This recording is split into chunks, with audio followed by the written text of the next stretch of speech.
સંભવિત વાવાઝોડાને લઈને મોટા સમાચાર સામે આવ્યા છે। હવામાન નિષ્ણાંત અથરેયા શેટ્ટીની આગાહી સામે આવી છે। 24 મે બની શકે છે શક્તિ વાવાઝોડું તેવું કહેવામાં આવ્યું છે। તો સિઝનનું પહેલું વાવાઝોડું બનવાની શક્યતા પણ વ્યક્ત કરવામાં આવી છે। 21 મે કોંકણ ગોવા તટે લો પ્રેશર બનશે। તો 22 મે સુધીમાં ઝડપથી ડિપ્રેશન સર્જાશે। શરૂઆતમાં દિશા ઉત્તર પશ્ચિમ રહેશે અને બાદમાં દિશા ઉત્તર પશ્ચિમ રહેશે તેવું કહેવામાં આવ્યું છે। તો સ્થિતિઓ સિસ્ટમને ઓમાન સુધી નહીં જવા દે અને ડિપ્રેશન રચાયા બાદ ટ્રેક અંગે સ્પષ્ટતા મળશે તેવું પણ અથરેયા શેટ્ટી દ્વારા કહેવામાં આવ્યું છે। તો લેન્ડફોલ અંગે પણ હાલ ટિપ્પણી ન કરી શકાય। સિસ્ટમ પર નજર સાથે સચેત રહેવું જરૂરી છે।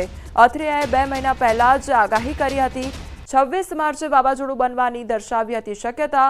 તો ચોમાસા પહેલા વાવાઝોડું બનશે એવું અનુમાન પણ આપવામાં આવ્યું હતું।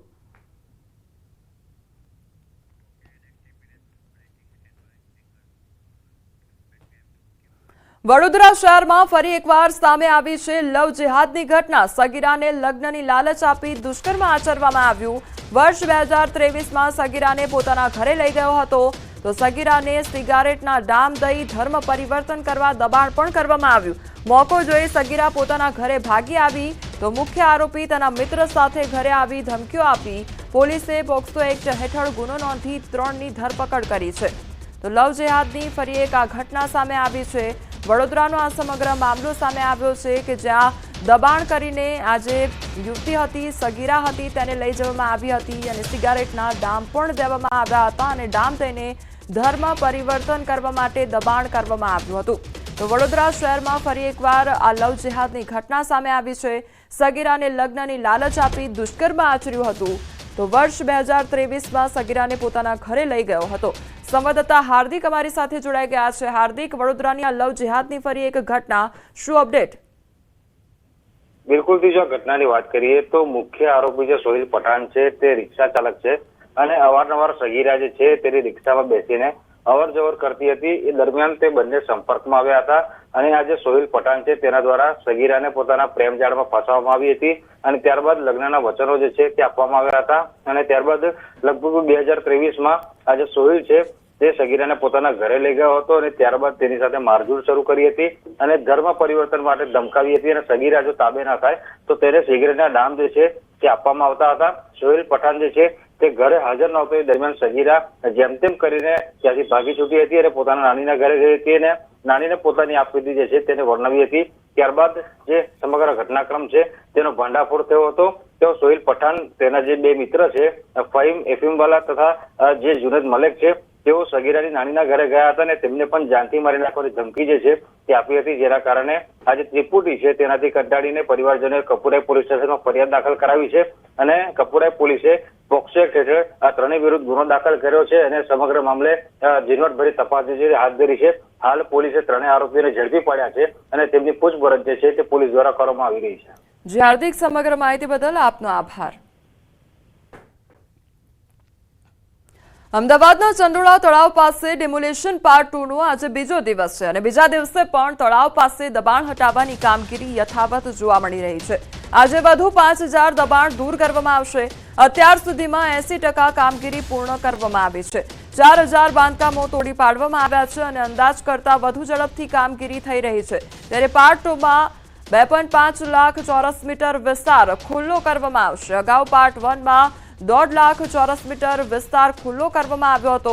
તો ચંડોળા તળાવ કુલ 11 લાખ ચોરસ મીટર જેટલો છે અને તેમાં અંદાજિત 4 લાખ ચોરસ મીટર વિસ્તારમાં દબાણ છે। તો પાર્ટ 1માં 4000 કાચા પાકા ઝૂંપડા જે હતા તે હટાવવામાં આવ્યા હતા। પાર્ટ 2માં 10,000 કાચા પાકા દબાણ દૂર કરવામાં આવશે। તો વર્ષ 2010 પહેલેથી રહેનાર ઈડબ્લ્યુએસ આવાસ યોજનામાં પાત્રતા અને આવાસ યોજનાના ફોર્મ ભરવા ઈચ્છતા લોકોને દાણી લીમડાની વોર્ડ ઓફિસ જવા સૂચન પણ કરવામાં આવ્યું છે। ચંડોળા તળાવમાં બીજા દિવસે પણ ઓપરેશન ક્લીન જે ડિમોલિશન જે છે તે ચાલી રહ્યું છે અને હાલ હું એ દ્રશ્ય આપને બતાવવાનો પ્રયાસ કરીશ કે જે આપ દ્રશ્ય જોઈ શકો છો કે ચંડોળા તળાવમાં બીજા દિવસે પણ જે તંત્ર દ્વારા બુલડોઝરની કાર્યવાહી જે ઇલીગલ કન્સ્ટ્રક્શન જે કરી દેવામાં આવ્યું છે અને તેના પર એ ચાલી રહી છે। જે પણ ઇલીગલ કન્સ્ટ્રક્શન હોય તેને તોડી પાડવાની કામગીરી કરવામાં આવી રહી છે.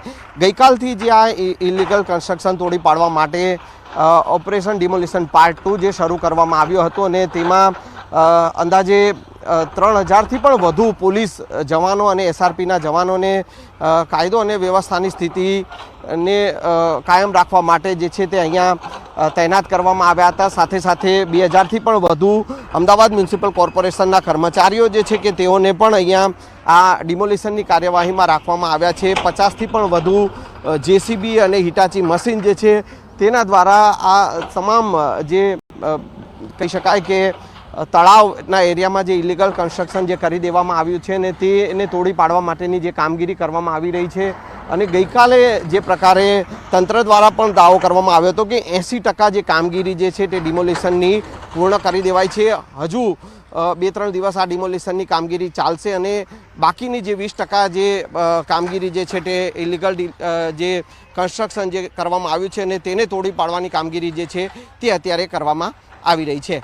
કેમેરામેન ખેંગાર રાઠોડ સાથે સંજય ટાંક, ન્યૂઝ 18 ગુજરાતી, અમદાવાદ.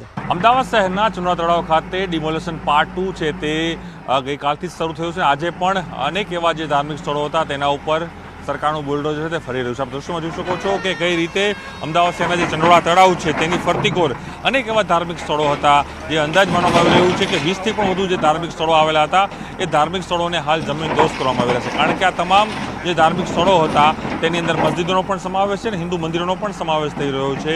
એ તમામ લોકો છે તે વોટર બોડી જે છે એ વોટર બોડીમાં છે તે બનાવવામાં આવ્યા હતા. તેને લઈને મહાનગરપાલિકાનું બુલડોઝર છે આ તમામ જે ધાર્મિક સ્થળો છે તેના ઉપર પણ અહીં ફરી વળ્યું છે. કારણ કે પહેલાં પણ જે રીતે રહેણાંક અને કોમર્શિયલી બાંધકામો છે તે ગઈકાલે પણ 10,000થી પણ વધુ મકાનો જમીનદોસ્ત કરાયા હતા અને એની પહેલાં પાર્ટ 1માં પણ હજારોની સંખ્યામાં એ મકાનો છે તોડીને તેની કાર્યવાહી કરવામાં આવી રહી છે. આપ જોઈ શકો છો દ્રશ્યોની અંદર કે મોટી સંખ્યામાં પોલીસનો ચાપતો બંદોબસ્ત પણ ગોઠવાયો છે. કારણ કે ગઈકાલે પણ 3,000થી પણ વધુ જે પોલીસ છે તે મૂકવામાં આવી હતી. જોઈ શકાય છે કે કઈ રીતે પોલીસના બંદોબસ્ત વચ્ચે આખી જે કામગીરી છે હાલ થઈ રહી છે. પોલીસના ઉચ્ચ અધિકારીઓ અહીં પહોંચ્યા છે અને જે રીતે કહી શકાય કે આજે પણ જે બાકી રહેલા જે એકમો છે તે એકમો ઉપર બુલડોઝર ફરવા જઈ રહ્યું છે. અને ત્યારબાદ સૌથી મોટી જે કામગીરી મહાનગરપાલિકાની ચેલેન્જીસ રૂપ કામગીરી છે એ છે કે તેની અંદર સૌથી મોટી વાત એ છે કે કહી શકાય કે આવનારા સમયની અંદર જે કાટમાળ છે તે કાટમાળને કઈ રીતે અહીંથી હટાવો એ કાટમાળને હટાવીને ત્યારબાદ તેની અંદર એ કહી શકાય કે એની ગોલ કઈ રીતે બનાવી તે પ્રકારની વ્યવસ્થા અને પ્રકારનું આયોજન છે મહાનગરપાલિકા હાલ કરી રહી છે. ચોક્કસ આજે પણ ડિમોલિશનની કામગીરી છે તે